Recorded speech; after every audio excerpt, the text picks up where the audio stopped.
Hi, welcome to Tech Talks, the People and Planet podcast. On this episode, I'm joined by Gabrielle Powel, the COO of mental health app Thymia. Hi, Gabrielle, how are you? Hi, Lee. Very well, thank you. How are you? I'm good, thank you. Thank you for joining us. I'm sure this is going to be a great show. So, I think let's start at the beginning then. Tell us a little bit about the mission. What's the problem that you guys are solving, and what's the inspiration behind that? Yeah. So, unlike with physical health, there are no objective metrics for measuring mental health. So there's no easy way to diagnose a mental health condition. There are no easy ways for clinicians to really monitor at a very precise level the symptoms of that condition. And what that ends up meaning is that mental health isn't as visible as physical health. Yeah. My co-founder Amelia, she started Thymia when a friend of hers developed depression. She went to visit a psychiatrist. She visited other clinicians as well, both privately and NHS. And only one day after seeing a psychiatrist, she actually tried to take her own life. Oh. So Amelia didn't understand how this could have happened, how it could be that someone had just seen a psychiatrist and the next day was really in such a bad way that they did try to take their own life. So she started trying to understand how that could have happened, and what she found is that what was being studied in terms of neuropsychology in science and academia, which is the fact that data can be used to really precisely identify illness, was not in the clinical space. So clinicians just didn't have access to this kind of data that she knew there was. So she knew that in voice, she was studying this in her PhD, in voice you could identify things like suicidality and other important symptoms of depression, but clinicians didn't have that available to them. So she started Thymia with a mission to take this kind of data and put it in the hands of clinicians. And that's a problem that we're trying to solve. Yeah. We started looking clinically, and we've now also moved into the well-being and wellness space to make mental health visible before someone's actually unwell. So to give people an understanding of their own mental well-being, which is really just as important, even if there's no illness and they're not working with a clinician already. That's it, isn't it? I mean, people just don't know where that kind of baseline is. If you've got a cold or whatever, you've got some physical symptoms. But people don't necessarily, or they could perhaps just pass it off as being stressed or tired, or those sorts of things that happen in everyday life. So it would be amazing to have that kind of, no, actually, you need to be trying to do something about this. Totally, and it's a bit like even scales. Yeah. Even knowing if you're underweight or overweight, if you didn't know that, I feel a bit bigger today. I feel a bit smaller today. The moment you've got scales to actually see it, you can start to manage it. Yeah. You can tell someone that your weight has increased objectively and talk about that being a symptom of something. But until you've got that way of communicating in a very objective way a symptom, very, very hard to have conversations. And we believe that a lot of that is what feeds the stigma around mental health.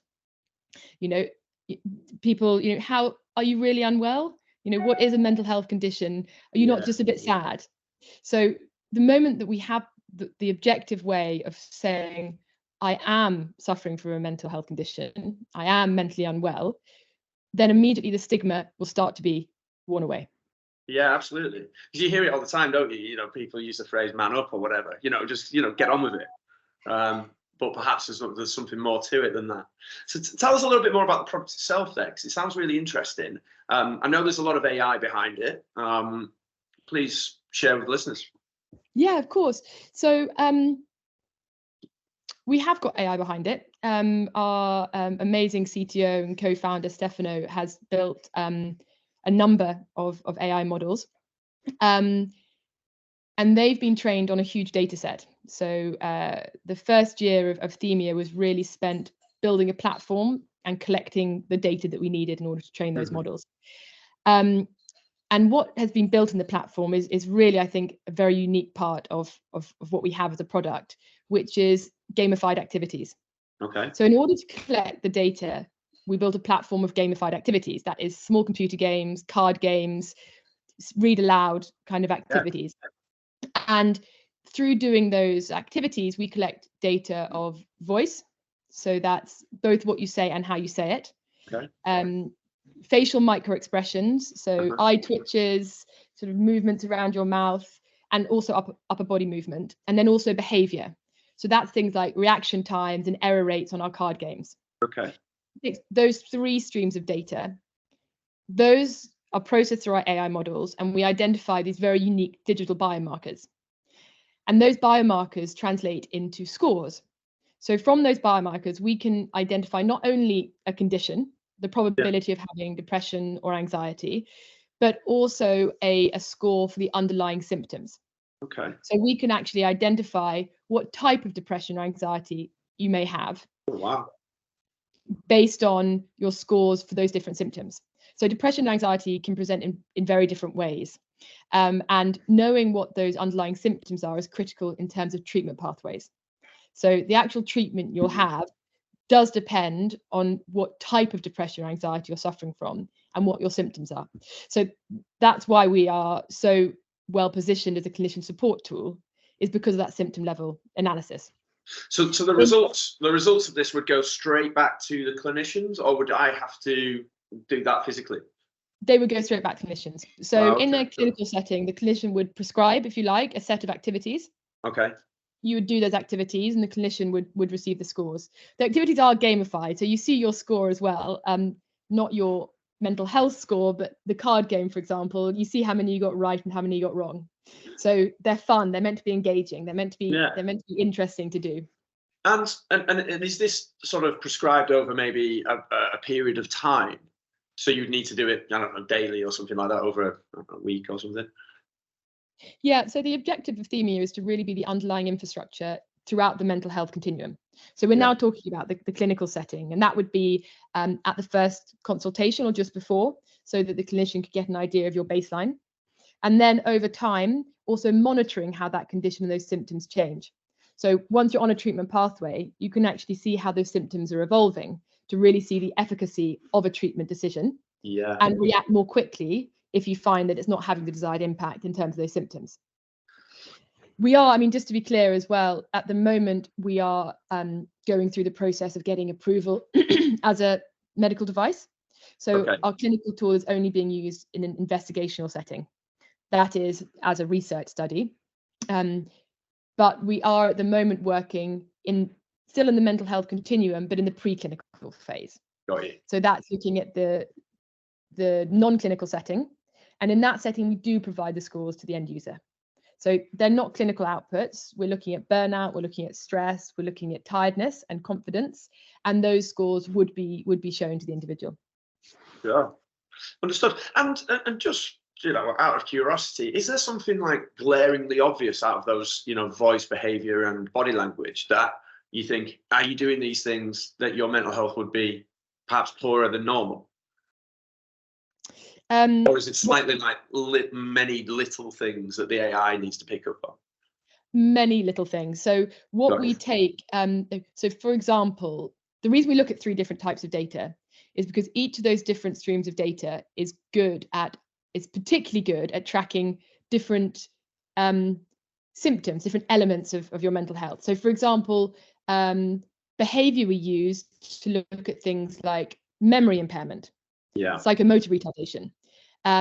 Movement would be good for fatigue. Voice we look at for stress.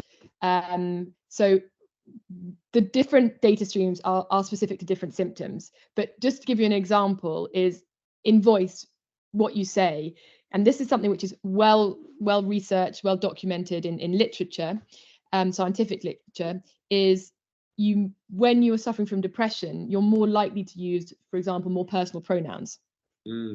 So if you had an activity for free speech, which one of ours is, you sort of describe a scene, it would be more usual for someone suffering depression to use more I's, more me's. Okay. And that's one of the things that you can get from you know what people are saying. Wow, okay, that's really interesting. So what's next then? What's happening? I know that you guys have done some successful crowdfunding. What's going on now? Yeah, so we've been very lucky to have a successful close of our seed round that we then topped up as well with some crowdfunding. And now it's really about executing the strategy that we've been building up on. And the first thing is we're launching a big initiative for World Mental Health Day. Okay. So World Mental Health Day 2023, we've become an official partner of the program, and we're offering employers the chance to provide to their employees free AI-powered mental wellness checks. So that's essentially our non-clinical tool. We're making it available for employees around the world. And we've had really good take up so far. I mean, World Mental Health Day is on the 10th of October. And what we provide is to the employer who signs up, we give them a whole pack of resources so that they'll be able to spread the message inside their companies about the importance of workplace well-being, World Mental Health Day. And then on the 10th of October itself, all their employees will be able to do a free mental wellness check, and we'll provide an entirely aggregated report at the end. So totally anonymous, but it gives employers an insight into the well-being of their workforce. So they can see very clearly the average levels of stress, the average levels of burnout. They can see some of the best performing indicators and the worst performing indicators of their employees. And this is really the start of our move towards selling directly to employers as a standalone product, which we'll be doing from November this year. Brilliant. And are you going to be recommending perhaps solutions to employers to improve as well? Yeah, really good question. Thymia itself is very strictly a diagnostic tool. So we provide those assessments, but we are starting now to partner with digital health providers who can then close that loop. That is, provide the onwards intervention, provide the start of a patient journey for anyone who does see signs that they're concerned about, or who anywhere is concerned about their mental health or well-being. So we can actually suggest to them somewhere they can go to seek the help that they want. Sounds great. So that's going to be from November this year? From November this year, exactly, yeah. Fantastic. Okay, so lastly then, Gabrielle, what's your thoughts on the whole fight against mental health problems as a whole? I mean, it's everywhere. It's front and center now. You know, you only need to turn on the news to see different problems that the world's tackling. What can we all do? What's on I guess on a very high level, and what perhaps can tech play in that? Yeah, I think it's a really good question. It's something that is both my work and my hobby, really, is trying to think about all the ways that technology can solve these problems. I mean, mental health is a huge problem, and that's now also being seen in the data from insurance companies. So I know that at a kind of big data level, you can really see the increased number of claims for mental illness, and there are problems to solve throughout the entire value chain. So it's a huge question. I think that I am constantly surprised at how, even today, with mental health as such a prolific issue, that there really is a large number of people who don't really believe in it. Yes. Which amazes me every time.